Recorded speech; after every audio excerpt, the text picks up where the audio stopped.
Oh,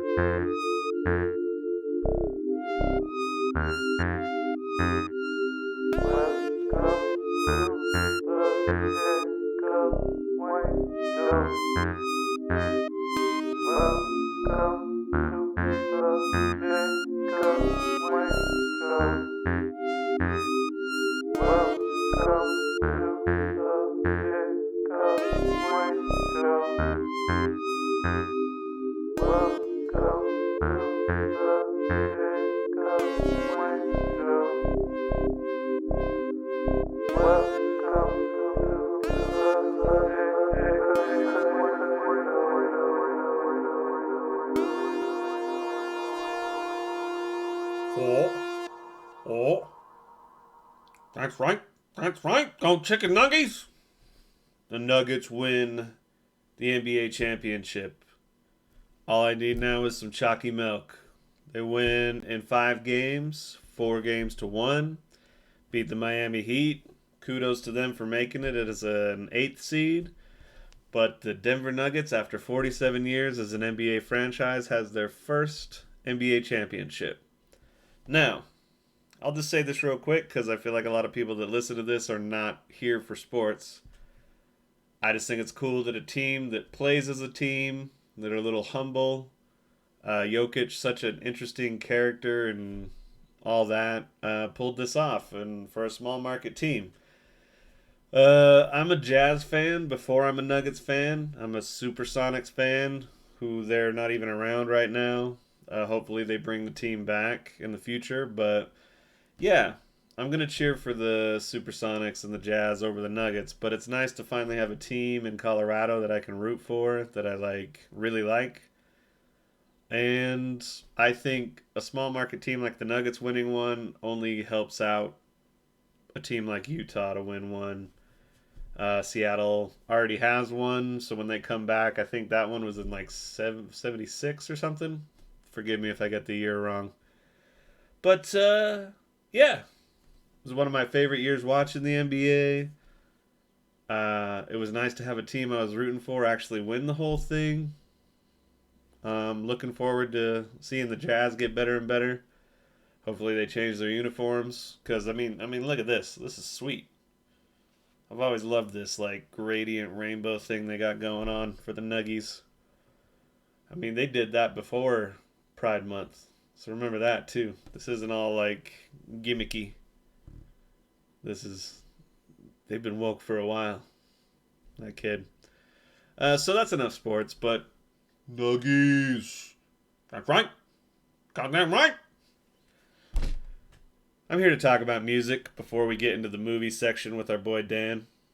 Kellano should be back soon to do this segment with me.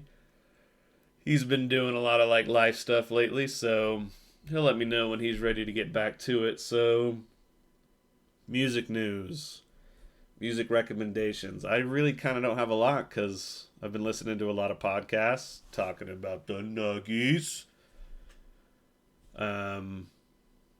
Haven't been really keeping up on new releases, or maybe they just haven't been appealing to me as much lately.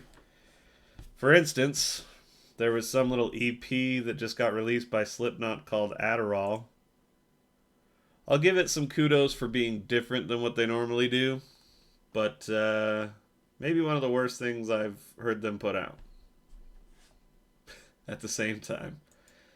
Another one of their members has left. I think it was Krieg. He's the keyboard player, guy with all the pinhead kind of gimp suit look. So I don't know what that's all about. Whatever. I still need to see him live. I hear you need to see him live. I was supposed to see them back when they released their third album, and I lived in Utah, and then they canceled because his throat hurt. And I'm not going to give him shit for that. That happens to everybody. But, yeah, I have to admit that when that got canceled, it kind of dimmed my love a little bit. Probably unfairly, but from then on, I just wasn't as big of a fan. A remix for Crosses by Suicide Year. Nothing special. Didn't really stand out to me. Johnny Greenwood from Radiohead. is doing another project outside of Radiohead and outside of the project with Tom York, The Smile. This is Jarak Kadabak. Has some kind of Middle Eastern, Asian influence as far as like the musical stylings and genre.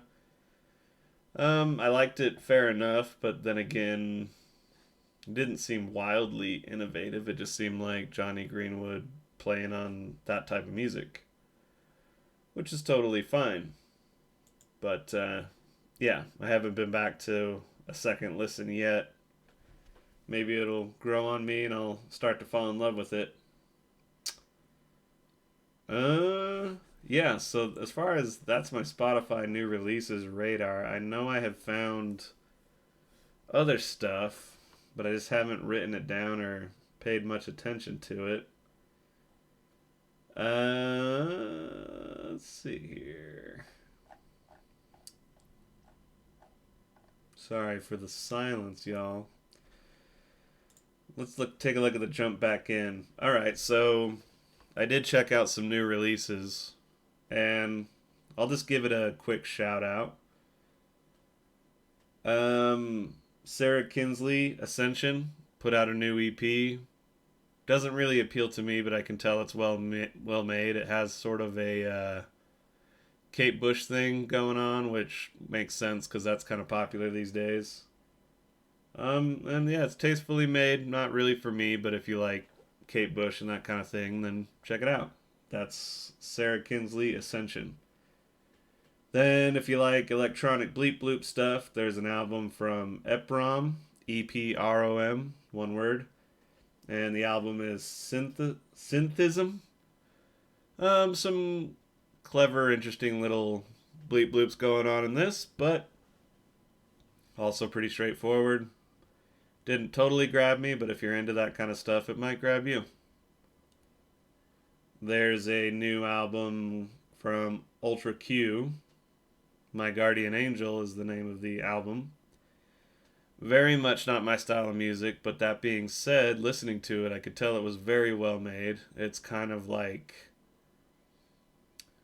dramatic, overproduced emo rock, indie emo rock, and so really not up my alley, but the fact that I stuck on it and listened to it and was like, I almost really dig this, I think says a lot. So maybe it's something I'll keep trying to digest and get used to. If I ever date an individual that really loves Ultra Q, I'll be like, yeah, right, put it on. There was one that was fun that I need to digest more. It was Teke. That's Teke colon Teke. They released an album called Hagata. It's kind of like weird avant-garde Japanese traditional music influence is what I'm getting from it, at least on the first few tracks. I need to listen to the whole album and kind of digest it more, but that one was a lot of fun. I think I will come back around to that one. And I don't think I've recommended this on the podcast. I discovered this before Kellen took his break, but there's an album from Hannah Jadagu, and the album's called Aperture. And it's dream pop. Kind of gives me the Cardigans vibes at times, but definitely a modern twist on that. I think I'm not so sure on this album, but she's done an album that she recorded on her phone. So she's kind of like one of those DIY Gen Z, maybe millennial musicians that just can put together a really impressive album with just their phone. I don't think that's what's going on here. I think she finally got with some producers, but you can tell she has a little bit of a modern taste, and there's this kind of crunchy spaciness to the music that's really nice, that elevates it above just standard pop music. With that, there was one other band I wanted to shout out. This is not new, but I learned about them from Sleepy Time Gorilla Museum's Facebook page. and I'm not totally sure what their connection to them is. Maybe they just tour together or have a similar style. Maybe they share members at times. But this band is called Cheer Accident, and I've just been really enjoying them. They're kind of like, it's almost like if you took Sleepy Time Gorilla Museum, which is pretty avant-garde metal with like tiny folk elements. This is almost like if you took that sort of avant-gardeness but then tried to make like a Beatles record with it. But even saying that, from song to song, it's pretty different. But that's what I like about them. Let's see if there's got a bio. While still in high school, pianist Time Jones was browsing the racks at a Hallmark greeting card store when he noticed a category of greeting cards labeled Cheer Accident. Since then, 6 lineups have passed through Jones' band Cheer Accident, and it has endured the loss of one of its members. The group, which plays pop songs with off-kilter chord progressions, has released numerous albums and a handful of singles for labels such as Complacency, Pravda, Skingraft, and in 2009, Suniform. So yeah, this is a pretty long bio, but I bet you anything there was some Sleepy Time Gorilla Museum cats that played on this. Because there is just some of that through line, but I noticed it more on one album than another, so the varying lineup of people makes a lot of sense. As far as releases go or anything like that, I highly recommend listening to an interview with Depeche Mode that was on the Smartlist podcast. That was really informative and interesting. Me, as a Depeche Mode fan, even got kind of this new, fresher perspective on them.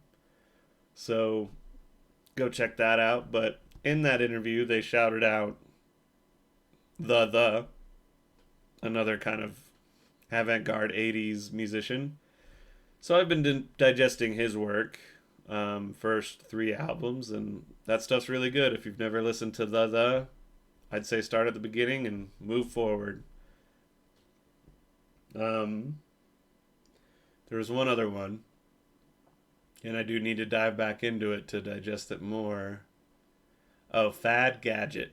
This is apparently another kind of electro-pop, experimental new wave act that was going on during Depeche Mode's early days, and Depeche Mode opened for them, and they are also very creative and interesting and odd.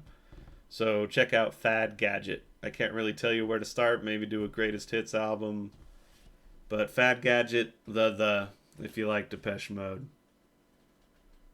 With that being said, probably the day this episode comes out, my band Gamma Pa will be dropping another new single. We dropped a single last month on the 15th on our Bandcamp, The Homeless King. And so each month, with whatever song we got, we're going to try to keep releasing stuff. So this month's release is Victory Crew. That's going to be up on Bandcamp on the 15th, and then on all the other streaming on the 22nd. So look forward to that. Give me feedback if you dig it. All that. Any other local releases? There's a new track from some friend bands of ours. Forgive me if I can't remember, but I'm going to try to go off the top of my head. There's a new track from Alistair Cowboy. Something Teeth. Yeah, new track from Alistair Cowboy. New release from... apologies. New release from Jesus Christ Taxi Driver. There was something new from our friends and Author of Your Downfall. New track from them. Both the Alistair Cowboy one and the Author of Your Downfall, very well produced, by the way. I haven't gotten around to the Jesus Christ Taxi Driver recording, so I can't say, but I imagine they sound good. But at least for those two, I can speak for them and say that they sound great. There's another band we're playing with for the very first time. So I'm still trying to remember their name. like right off the top of my head. I'll probably have to pull it up and I'll remember it right as it pops up. It's gonna be. I'm not remembering it. Sorry. Oh, I kept wanting to say Dead Bones. It's Heated Bones. I believe they have a new release too, and we're gonna be playing a show with them this Friday at the Coast in Fort Collins, along with our good buddies Soviet Mothers, awesome band Animal Future, and I think maybe a newer band. I'm not sure, but Swamp Candle. They'll be opening, and we're playing second, so that should be a fun gig. And then we got another show down in Denver at the Goosetown Tavern on Thursday, so probably by the next episode, that'll be happening the day that releases. So that is all the music releases and news I can think of. Let's scan the websites real quick so you don't have to. Les Claypool's Fearless Flying Frog Brigade announces Hunt for Green October 2023 tour. So if you're into that, look up the dates. Scanning. This is on blabbermouth.net. A lot of just tour announcements from a lot of metal bands.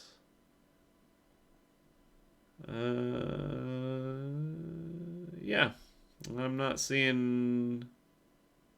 Oh, here's one tiny little tidbit of information, I guess. But Queens of the Stone Age frontman Josh Homme reveals he was diagnosed with cancer in 2022. Hopefully he's doing better now. I would imagine he is. I'm just revealing it now. And if he's still dealing with it, hopefully he gets a quick recovery.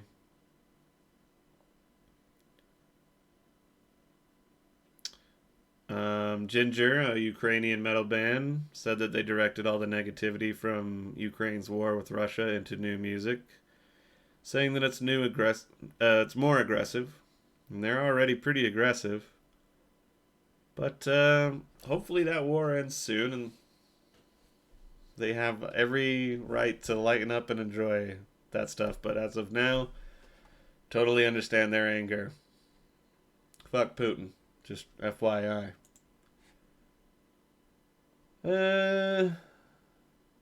Back onto the Pitchfork. A little more of the indie type news. Blah, blah, blah. Apparently, this is a headline. I'm not even going to bother reading it. Paul McCartney made a new final Beatles song helped by AI.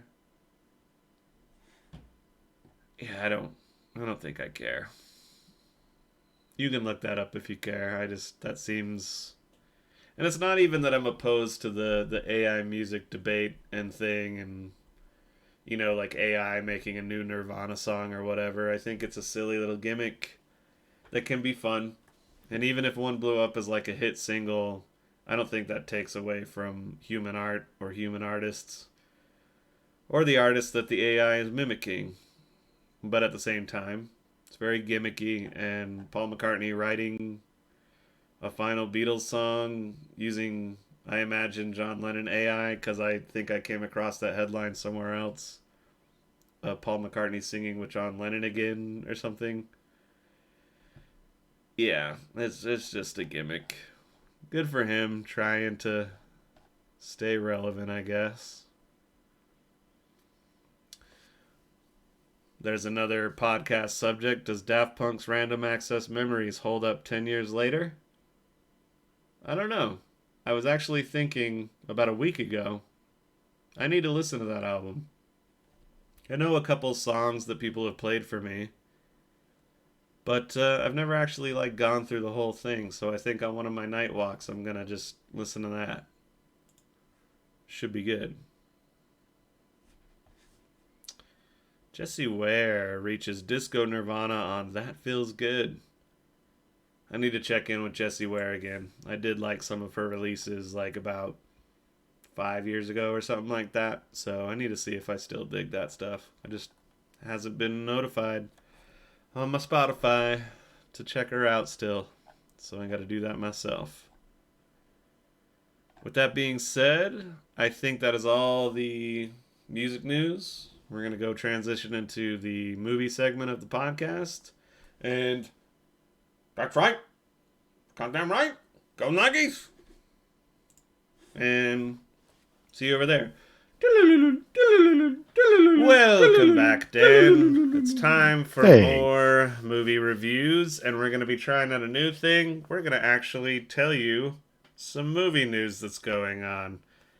The reason why is I find every time I search up movie news on YouTube or whatever, there's some shows I really like, but there's a lot of like over-the-top positive types where I don't think that they're really speaking their mind. They're kind of like, I don't want to say Hollywood shill types, but they're kind of overhyped about every Marvel thing that's happening or every DC thing that's happening, and that's fine. If you enjoy that stuff, good for you, but not to speak for you, Dan, I think you and I are a little more cynical, and yep, just a bit. so we like to scrape the news for like, oh, wow, that's actually kind of intriguing or interesting.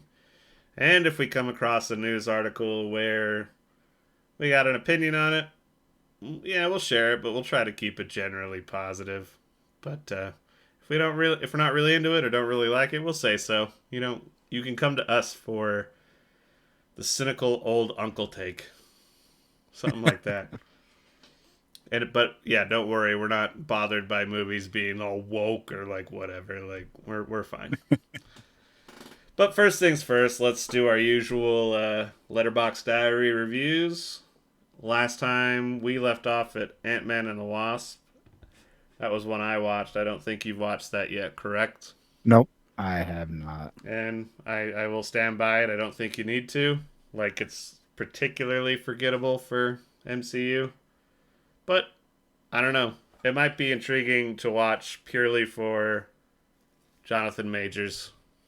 Especially since he might not even be in that role anymore. But we'll see what happens to him. Yeah. So then the next film that we watched, it was that Sunday. We like to do this nice cozy little family movie night on Sundays with all the homies. We decided to watch Babe.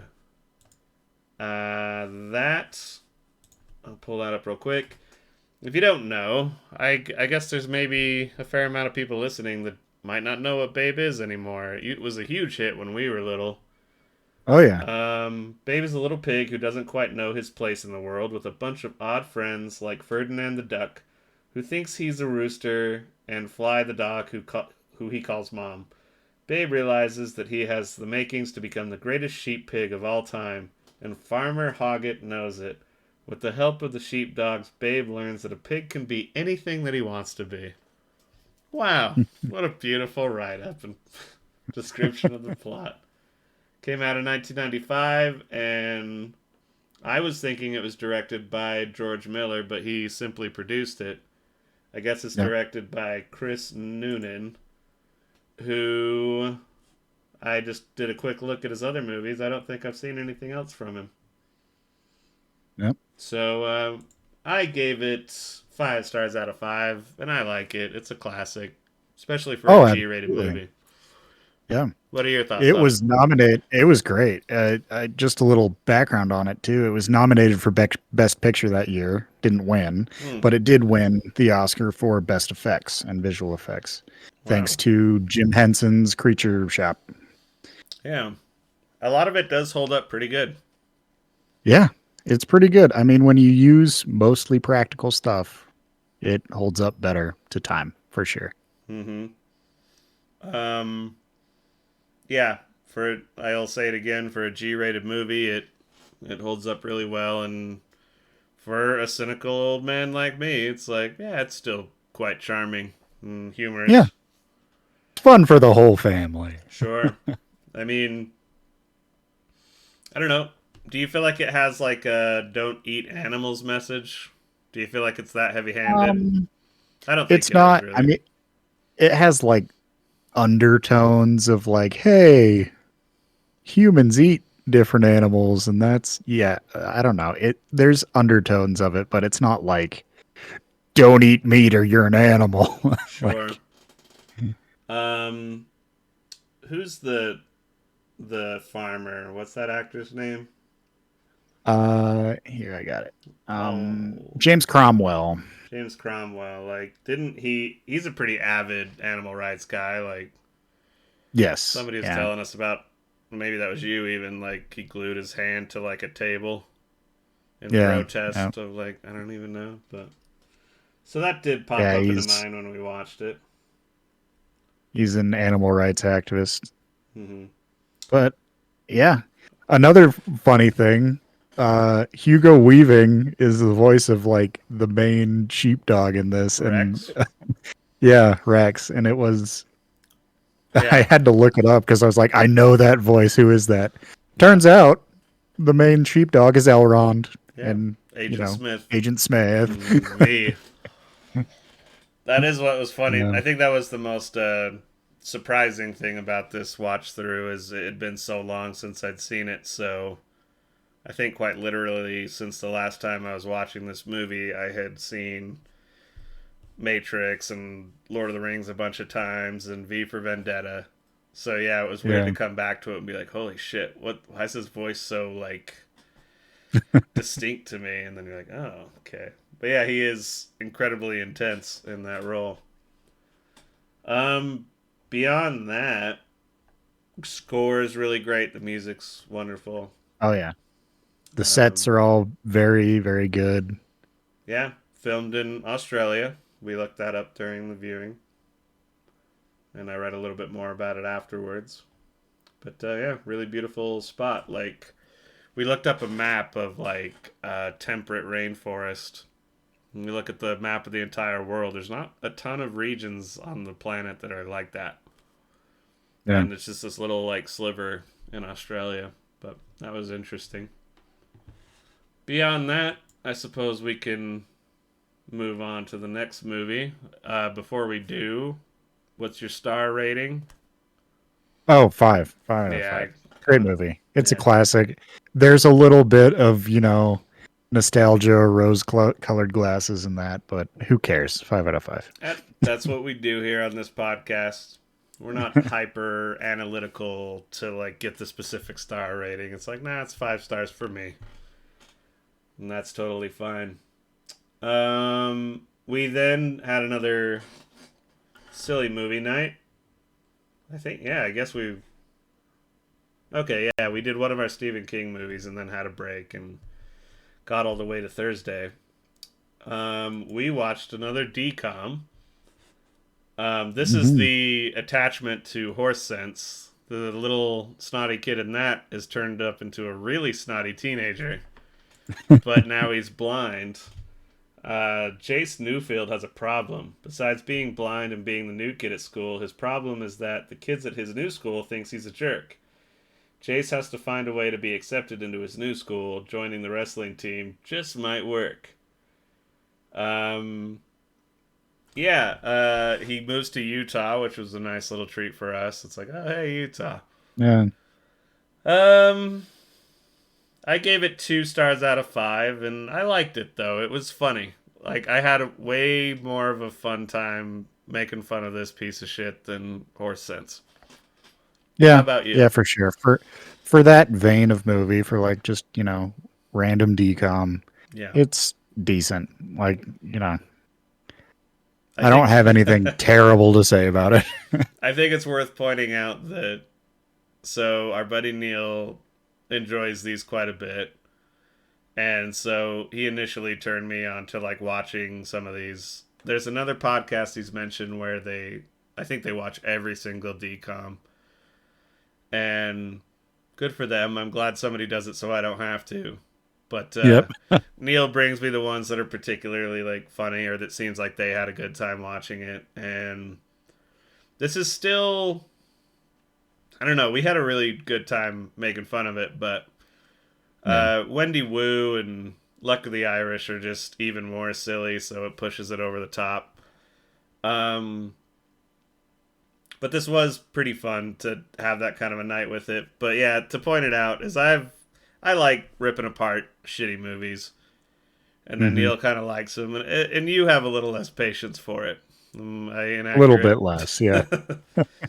So on Thursdays I try to work them in to appease everybody, but then it's like we can't do it every Thursday.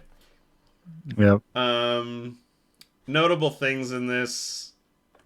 It is borderline another thing we do on Thursdays, which is like, wow, I can't believe they made that. Like in terms of offensiveness, it Yeah. never gets that offensive, but kind of the way they're like acting with blindness and how they're treating Yeah. it is a little like that's hilariously like not really PC.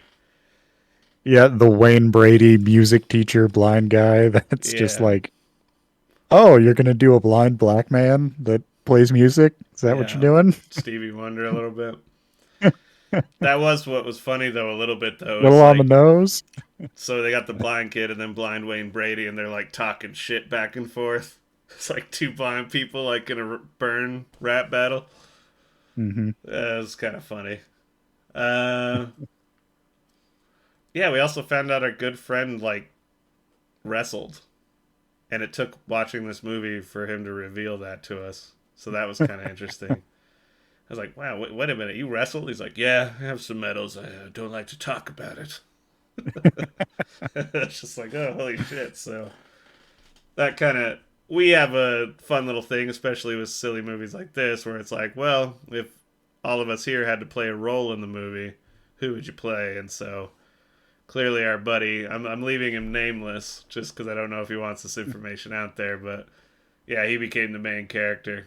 It was pretty funny. Yeah, so yeah, I gave it 2 stars and I liked it. How many stars do you give it? Yeah, about two. That's fair. Yeah, It was better than Horse Sense. That's what I can say about it. that's for sure. Then we watched From Beyond. This was my first time watching this. This is the same director as Reanimator, which I believe we went over in the last podcast. Oh yeah. Yeah. Came out in the year 1986, the same year as Me. And the plot is a group of scientists have developed the Resonator, a machine which allows whoever is within range to see beyond normal, perceptible reality. But when the experiment succeeds, they are immediately attacked by terrible life forms. And directed by Stuart Gordon, who we're after watching this, like I'm gonna have to see a lot more of his movies. I gave this 5 stars out of 5. I liked it. I loved it really. Why don't you tell me what you think of it, and we'll get into the Uh, details. I mean, it's very much in the same vein as Reanimator. Lots of the same actors, the same kind of practical effects, and the same similar storyline, but not exactly the same, obviously. Mm-hmm. It's it's great. I mean, this one, um, Is I don't think I the liked it quite as much as Reanimator, but I yeah? definitely, I mean, it's a classic. I love it. Um, I think I maybe like it a little more than Reanimator, but they're so close Yeah, to each other that it's kind of like negligible. yeah, I would say, is it Jeffrey Combs, the scientist and Reanimator, and then yeah, yeah. yeah, his character isn't as what an awesome character like as Reanimator in this. Still great, but this Hmm. is a lot more about Barbara Crampton, I believe, Yeah. I would and yeah, definitely call her the protagonist of this, and he's just kind of, yeah. you It's know, like kind of the aside. conduit for the plot to move along, Yeah. and until she becomes the main focus. But I don't have full on proof, but I guarantee you they were doing nice little subtle things to her to make her like this frumpy, nerdy scientist. And then as the movie goes along, they just make her like more and more sexualized because the resonator apparently makes everybody like super horny and like sexual. It's just their extra sensory things like feeling out into the unknown. So Yeah. it's a little like Hellraiser in that way. It's just like Yeah. so many sights to show you. It's like beautiful pain and beautiful pleasure, and it's all kind of interwoven Yeah. together. So she Lots of just BDSM yeah innuendo woven yeah in there. Yeah. yeah. So she goes from like frumpy scientist to like BDSM chick, which is like pretty hilarious and awesome. And um, yeah, a lot of really great side characters. Is his name Bubba? Yeah, I think so. Yeah, he's kind of doing the Bubba. stereotypical like black guy role, Yeah. but like he's Ken awesome. Foree, Yeah. yeah, was the actor. Bubba Brownlee is the character. I don't think they ever said that the last name, but Bubba I Brownlee. think they did. He's like, I'm called da da da da da, but people call me Bubba. But yeah, like the who's the main evil bad guy? Is that Ted Sorrell? Edward? Yeah, Pretorius. Yep. Hmm. He's pretty awesome. Is like the deviant evil bad guy. He's like a whole another level of deliciously evil. Hmm. Um, and I Yeah, mean, very much a pinhead style character, yeah. especially later in the movie. Hmm. Well, and we'll get into this more and more as the pod goes along and we watch more of these films. But so there's a movie I need to show you called Society, which is directed by Brian Usna, who produced this. Yeah. And then the practical effects guy in that is called Screaming Mad George. And he did Society, and then he did the sequels to Reanimator. Hmm. But he didn't do it in this. That was John Nolan, who we're going to bring up in another movie on this list today. And then John Carl Buechler. And I'm still kind of reading up on him slowly to see if there's much of a connection to Screaming Matt George between them. But they're all the practical effects artists, and there's some stuff in this that's in Society, and also just some of the carryover from the great practical effects of Reanimator. And I think that's something that I'll reiterate is that with Reanimator and From Beyond, at the very top, we're kind of talking about the characters and all that, which is great and all that. But we did the first thing off the bat, we're not even getting into one of the coolest things about it, which is the practical effects and the style and camera work and like the Yeah. music's wonderful, the text, the font on the credits, like it's all great stuff. And it's like, yeah, it's that perfect line between cheesy and gory and sexy, but sort of lame. And I don't know. It's like just such a perfect balance of flavors. Seems like From Beyond is. I'm scrolling quick. It's either 5 stars or 4 stars for people. Not a lot Yeah. of arguing on it. So, yeah, if you've seen Reanimator but not seen From Beyond, like, go see From Beyond. Yeah. Very much in the same vein. If you like one, you'll more than likely like the other. Yeah. Anything else on that before we move on? No, no. Is that a Great five movie. five Watch it. star for you? Yeah. Yeah, Yeah. yeah. We'll briefly go over Terminator 2. Shockey was watching that late at night after we got back from a concert. I came back and finished the Rose Red miniseries with you, and then I Hmm. walked upstairs and caught the tail end of Terminator. And I count that as a full watch because I know the movie so well that it's just Yeah. like, yeah, I watched it again.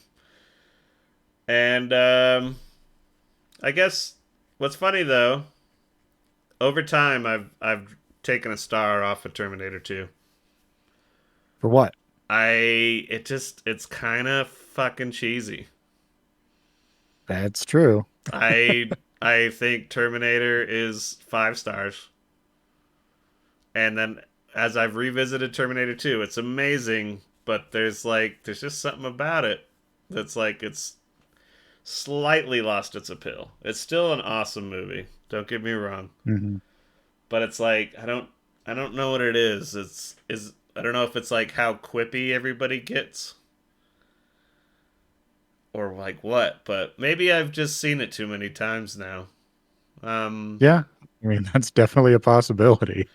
Somebody could maybe like talk me back up to a 5 star. Like, I'll give it a 5 star for historical relevance and importance. Yeah, But for me personally, it's like it's kind of lost its luster to a slight degree. yeah. Still an awesome movie. His little like tank thunk gun is still one of the Hmm. coolest movie weapons of all time. Yeah, Do you got it's any thoughts classic. on that? On Terminator Uh, 2, James Cameron, any of that? I mean, I mean, I love that era of James Cameron, but that's mainly because of like Aliens and stuff. I mean, it's Mm-hmm. a classic movie. I love it. Yeah. I um I don't like it quite as much as like Aliens, but Yeah. yeah, it's good. I've just never really been into the Terminator franchise in general. I mean, Yeah. I still enjoy the movies. It's just like it doesn't suck me in as much. Maybe that's what it is when I've gone back and seen The Abyss or Aliens. Mm-hmm. Or yeah, even the first Terminator with its kind of more low budget charm. And it's a little more Mm-hmm. aggressive and mean. Yeah. Um yeah, you can almost see in Terminator 2 him turning into James Cameron Titanic Avatar Yeah. James Cameron. Yeah. And those are both still good movies compared to a lot of other movies, but yeah, he's kind of the cornballs blooming within James Cameron a little Yeah. bit. Yep. But yeah, still amazing, and I still love Arnie. Our Linda Hamilton's awesome in it, one of the great female protagonists. Oh yeah. Yeah, she's great. Just total badass. And yeah, some people really don't like Eddie Furlong in it, but I always kind of enjoyed him. Yeah. I mean he's fine. I wouldn't say he like knocked it out of the park or anything, but he's fine. No, no.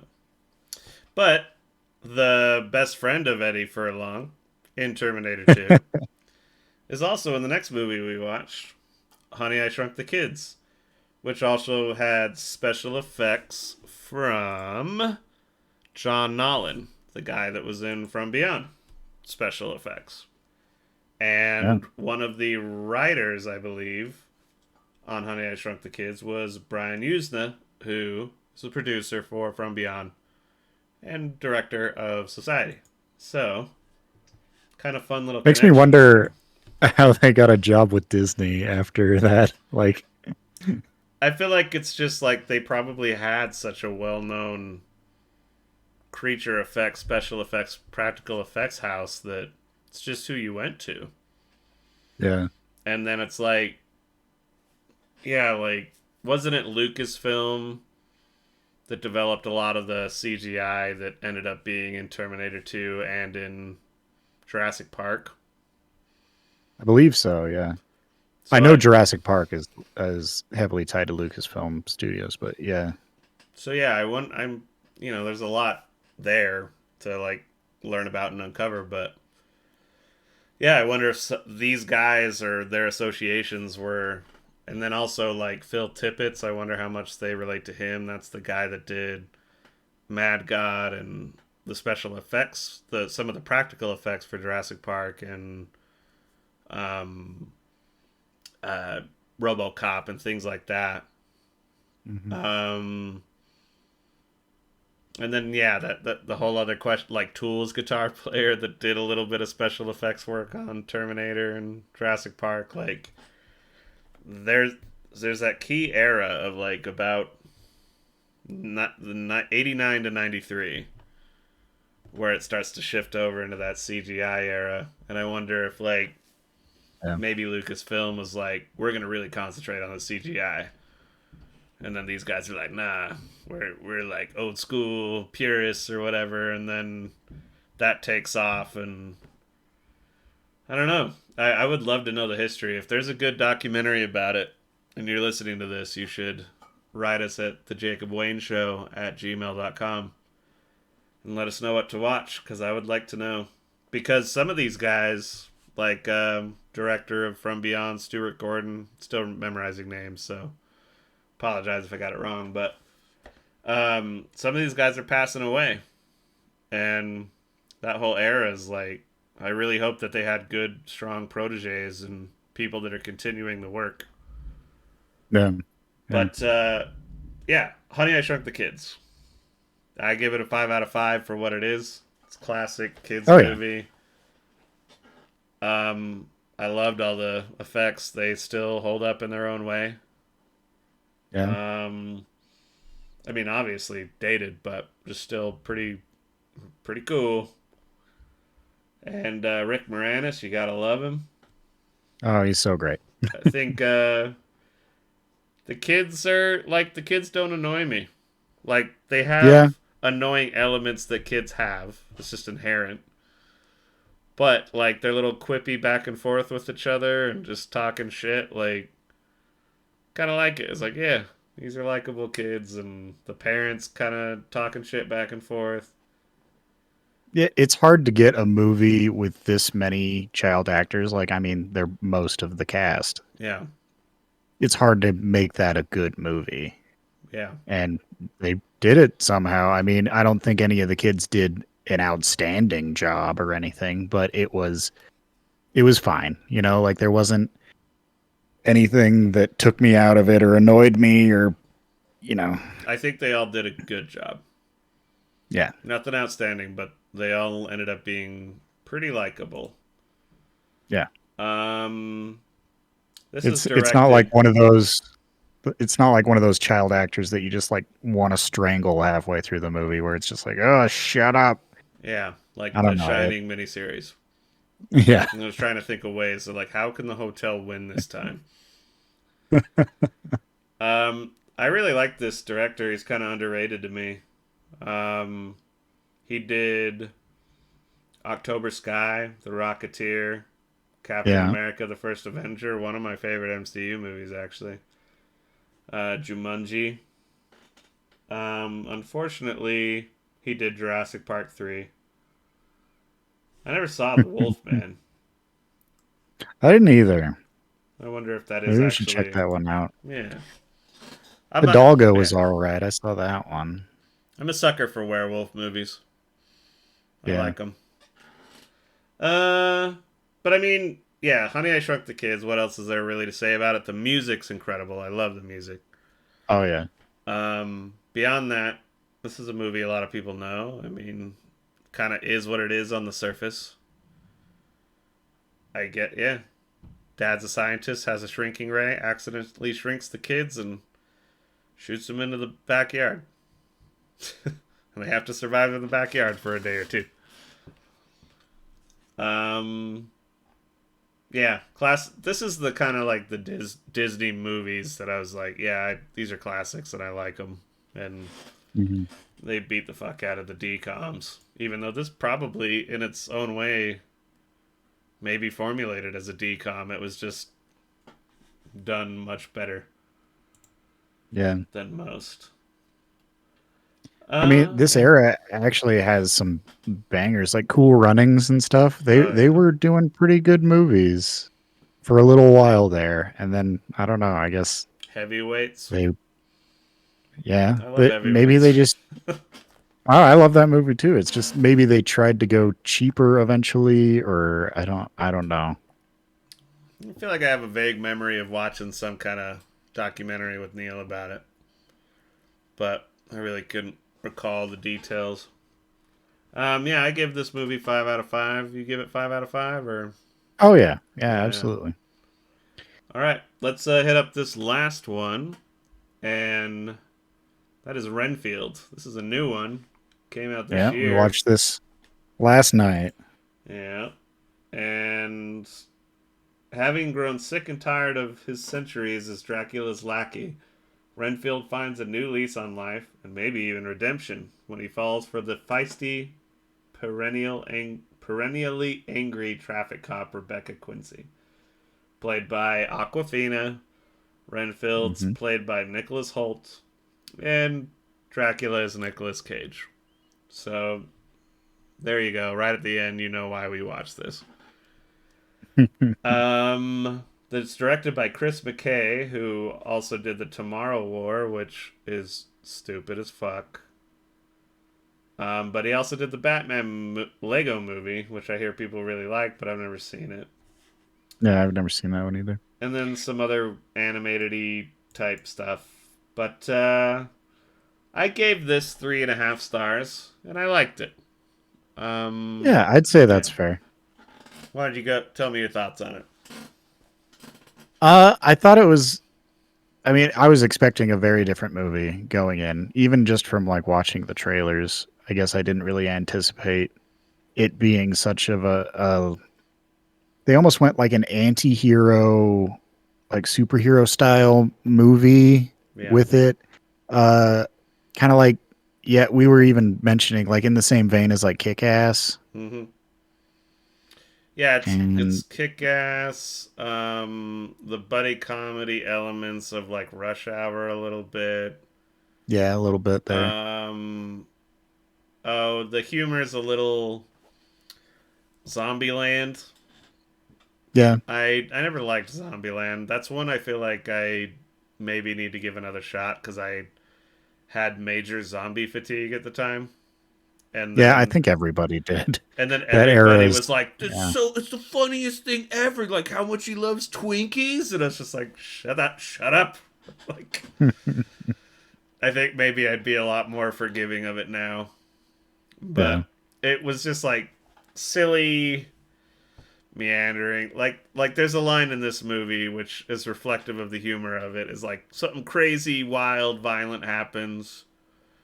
But then Aquafina's being Aquafina and she's talking to her partner and he's just like, I hope you got this one because the toilet's gonna take a number two. And then he shuffles off to go take a shit. And you're like, okay. It's like, I did, like, essentially all of that stuff, like, I could give zero fucks about and I didn't like it really. It's all about Nicholas Hoult as Renfield and Nicolas Cage as Dracula. That's like the stuff I like. And it's Yeah. Nicolas Cage is being very Nicolas Cage, but actually like genuinely kind of creepy. Like Yeah. he did a good job, like unsettling Dracula take, but still Yeah. funny. Like so, it was a little bit of both. This I is mean, the I can't think of anybody else you could cast in that role that would have done it better. A humorous yet creepy Dracula, like that. Yeah, it Nicolas Cage. I guess that's what it is. Is he owned the actual fearful aspects of Dracula, and it was Yeah, creepy. If you casted somebody else, like maybe a Christopher Walken back in the day, like a little bit maybe. Yeah, younger. But then he would just be doing Christopher Walken. I don't know if he would have been. Yeah, I don't know. But then again, Christopher Walken was pretty creepy in Sleepy Hollow. So, yeah, but I guess it would have to be something like that. Like anybody else, if it was like say John Leguizamo, it would just be John Leguizamo, and you'd be like, it's yeah, all the humor and none of the actual creepiness. Um, Nicholas Hoult was actually this is the most likable I've ever found him. I yeah, think in everything else I've ever seen him in, I don't like him. Not to say he's a bad actor. It's just whatever he's doing. I'm like, what a annoying character. yeah. Uh, he was actually for like a serious role. Yeah, Mm-hmm. I mean, he doesn't have like a huge repertoire, but for a serious role that I did like him in, he was in the Tolkien biopic, and he Okay. did pretty darn good in that one. All right. I haven't seen that one. I wasn't really a Um, fan of the X-Man stuff he was in. no, I wasn't a fan of those X Men's in general, though. For me, He was in Mad Max as the one of the war boys, so there's the there's the two main war things. boy. He's Yeah. in Mad Max and he's in the Menu. Both roles that Hmm. are good, and he did a good job in them. But I find the characters annoying. Yeah. Well, So they're yeah, kind of written that yeah, way. they are. So it's So, like he did a good job. Just I'm just like yeah. that fucking guy again. Damn it. Um, this person gave it 3.5 stars. They said fun action comedy for a date night. Nick Cage is brilliant in this, and the upbeat silly vibe is a lot of fun. Much better than I expected. 3.5 stars. I think that is kind of the gist right there. Is Yeah, it is I'd say that's upbeat and pretty fair. silly. It's very gory, but in the silliest of ways. I Yeah, was, they're using yeah, gore as a comedic element for sure. Like it's yeah, over the top on purpose. Like it's com- the most gory you can go. and I got maybe it's because we've been watching like shit like From Beyond or whatever, but I will say that the CGI blood and all that took me out of it a little because I was like, it's very fake looking, and Yeah, they I would have preferred a little more practical stuff. Yeah, for sure. I guess there's something about that. Just seeing an actor actually get sprayed, even if Yeah. it is with like that blood looks pretty fake, but it's like to actually have it impact them and like they get. We were talking about how in the 80s, like early 90s, is like this was like just a gooey, like slimy era. Like Mm, we were talking about the viscous water in Honey I Shrunk the Kids, where it's just like, yeah. like they're in this gross lawn water that's just, ugh. It's like with this, it's like he's chopping off arms and yeah, he's got blood on his face, but it's like, oh, somebody applied that blood on his face with a brush because that CGI blood. It's like if there was Yeah. that much blood, it would have soaked him. Mm, But that's me being nitpicky and like just liking practical effects a bit more. And so they were clearly going for like it's like a fountain of blood from him yeah. jumping onto a pile of like 100 bodies or something. Like to do that practically would, yeah, that would be something else. Um, Aquafina, I don't give a shit about. Is there anything she's done that you really like? I mean, nothing really to pick out.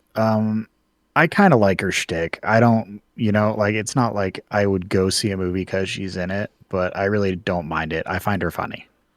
Fair enough. I mean, she does have pretty much the same shtick in every movie that she does. I mean, Aquafina is Aquafina in every movie, but I don't mind it. And I think about 50% of the time the jokes get me. So, Hmm. All yeah. right, fair enough.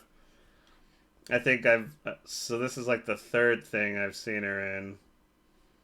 Saw her in the Between Two Ferns, the movie, Renfield, and Shang Chi, and she's Mhm. kind of taken me out of every single thing I've seen her in. So Yeah, I wish she's her kind well. I of don't dislike her, but she does. I'm like, you're doing a thing. yeah. It's kind of like I mean, I like Jack Black more, but it's kind of that same vein of actor. Like Jack Black is pretty much Jack Black in every movie. It's just Jack Black in this new situation. Yeah, It's this kind of the same with Aquafina. that's true, and that's why. Yeah, I Jack Black shows up and stuff. I kind of groan because I'm like, oh, Yeah, he's gonna be Jack Black. And that's why I really didn't like him in that one Star Wars episode of The Mandalorian. I was like, you're yeah. gonna just be in Star Wars and just be Jack Black like that? God damn it. But yeah, that's us in the diary reviews. That's the most recent one. So I was gonna also try one thing. I think we've done this before, but try to get a little more used to it each time. So real quick, what's your favorite movie out of the movies we reviewed today? Um, I probably Farm Beyond, Me too. far as like rewatchability for sure. Yeah, I I think probably runners up are Babe and Honey I Shrunk the Kids.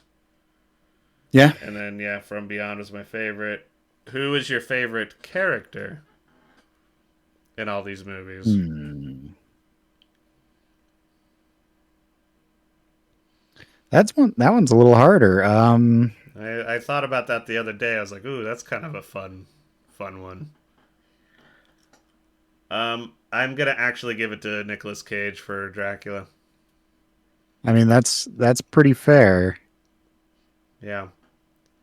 I mean, that's the most standout character for sure. The after that, I'd have to go with the Doctor and From Beyond. Like not Yeah, I would the say that. evil one from the other side. Yeah, oh, I thought you meant the The other. Salat. Yeah. Yeah, no. Yeah, the evil doctor from Beyond. He did a pretty darn good job too. Yeah. No, yeah, just the he slut from beyond. Yeah. And then I mean, I'll give it to Patrick. What's his name? Played the T1000. Or wait a minute. Oh, from Terminator 2? Yeah, bad guy. What Sutton is Patrick. it's Robert Patrick. Robert Yeah. Patrick. Did you know that his brother is the lead singer of the band Filter? I did not. Well, now you do. And we could keep doing this.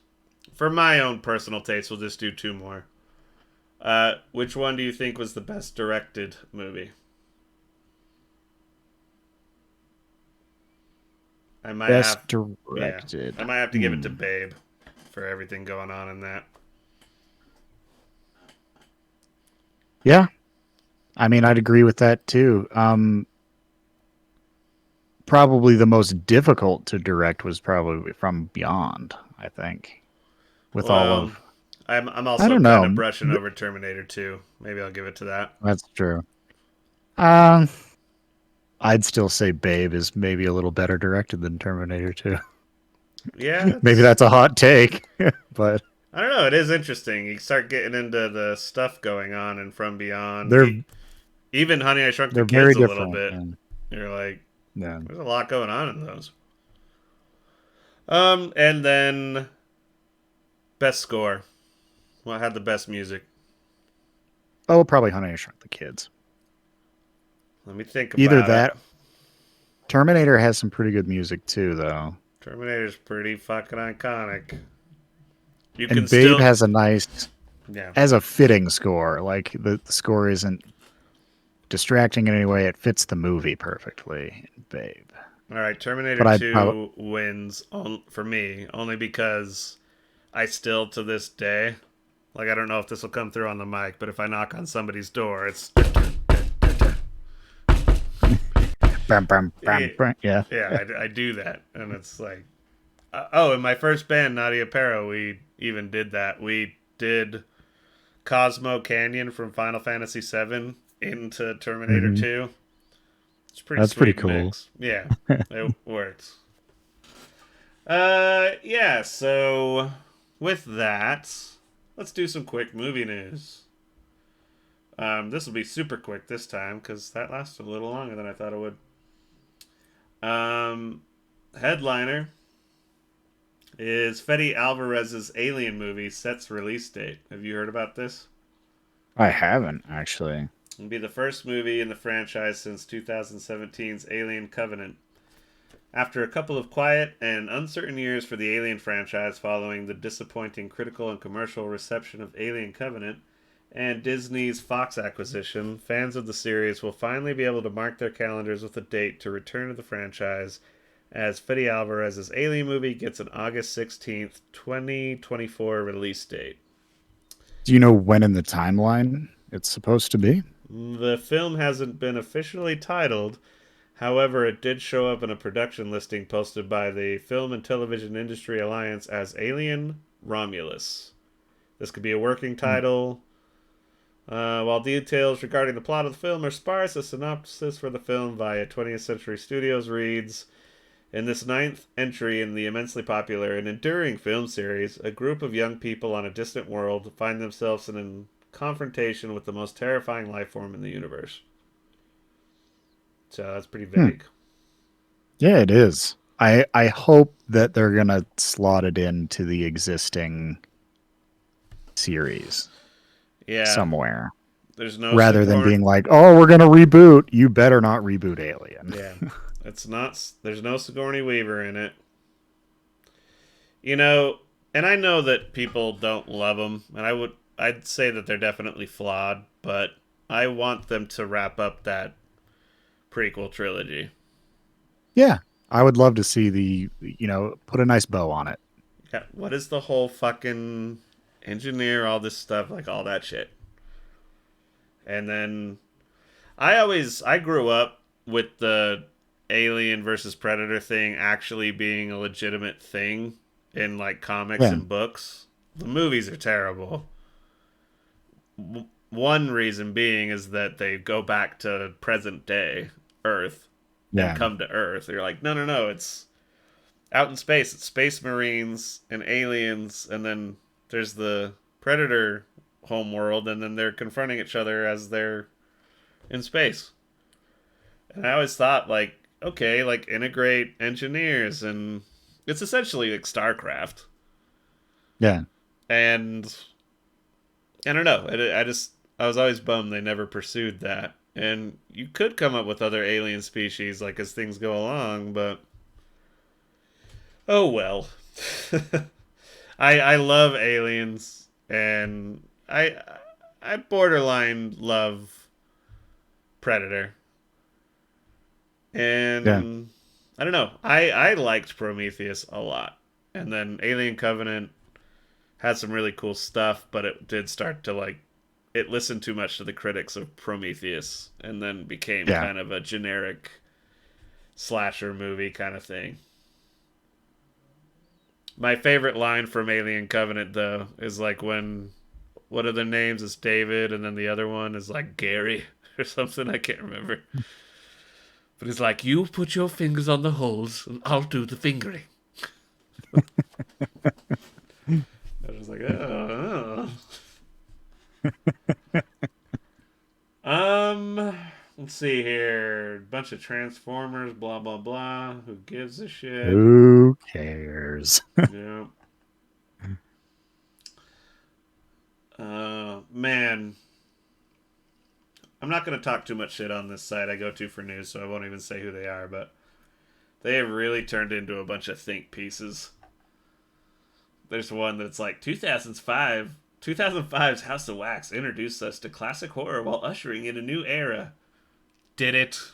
It's like House of Wax from 2005. Like I like that movie, but like it didn't do any of that shit. Shut up.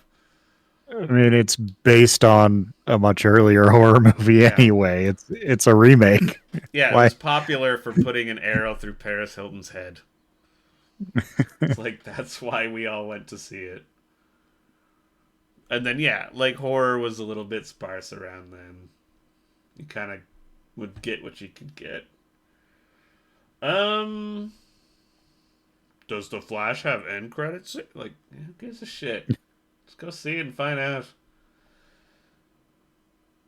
Adam Devine is a fixed pooch in R-rated Gendy Tartakovsky film. Sorry for mispronouncing that.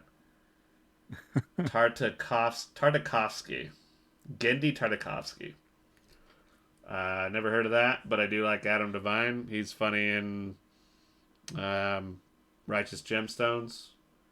Yeah. This movie will also have Idris Elba and Catherine Hahn. I like them, so that's something. Um,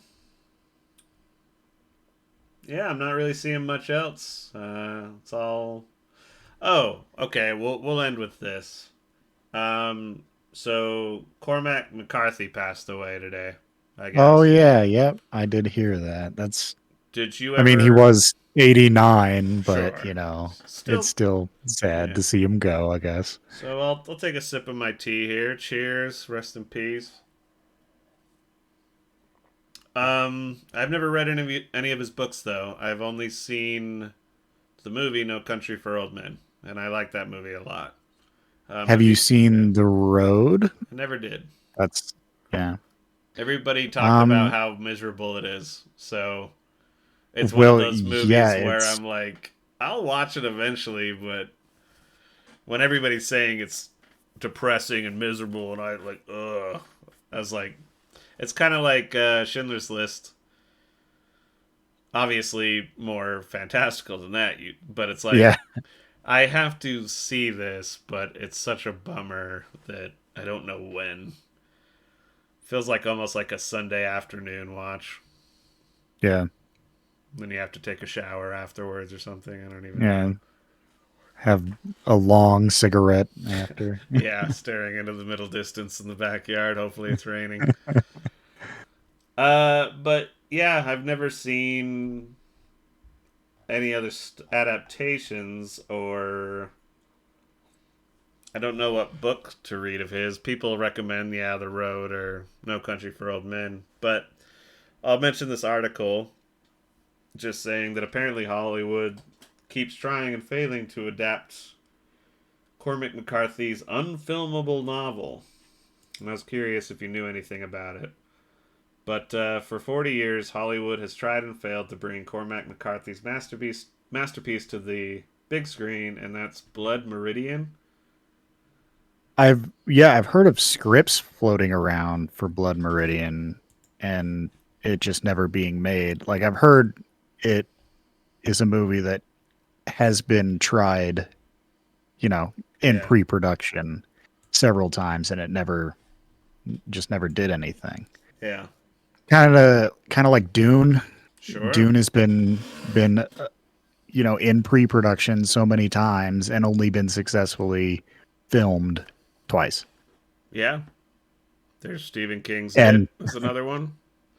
yeah, Was always hearing stories like it's in development, and you're like, sure it is. Actually, Beetlejuice 2. yeah, It's another one you would always see an article and then it would just fade away. I think they're actually doing it now. But yeah. Anyway, do you know about the plot of Blood Meridian, or like? I don't. Yeah, I don't either. So yeah, if there's any book we should read, write us at thejacobwayneshow@gmail.com and let us know. Or any movie adaptations we're not aware of. But rest in peace to him. Yeah, I will say No Country for Old Men is in my top 5. So Of all time? the movie of all time, yeah. Oh, wow. I love that movie. That's wonderful. It's very good. I guess I'll throw it out there real quick. They've also started putting up all the sets from Stephen King's It, the new ones. They're putting it back up for the HBO series Welcome to Derry. So it looks like they are expanding upon that universe and that version, which I wish they didn't, but just leave it alone for a minute and then start fresh with the new take, but oh well. And man, there's been something I've been wanting to talk to you about with that, but we're going to save it for the It episode where we just fucking go full in. But with that, I think that's good. We'll just wrap it up right there. So, yeah, anything else? Oh, I don't think so. All right, so I'll talk to you next time, buddy. Yeah, have a good one. Ta-ta! Hey! Thank you for listening to The Jacob Wayne Show. If you would like to contact us, please write us at fakoshka@gmail.com. That is FAKOSHKA@gmail.com. You can find us on Spotify, iTunes, and YouTube. Simply search The Jacob Wayne Show and it should pop right up. Make sure you like and subscribe and leave a review and share this podcast with your friends. Please write us. It helps add content to the show and makes the show even better for you, the listener. Thanks for tuning in.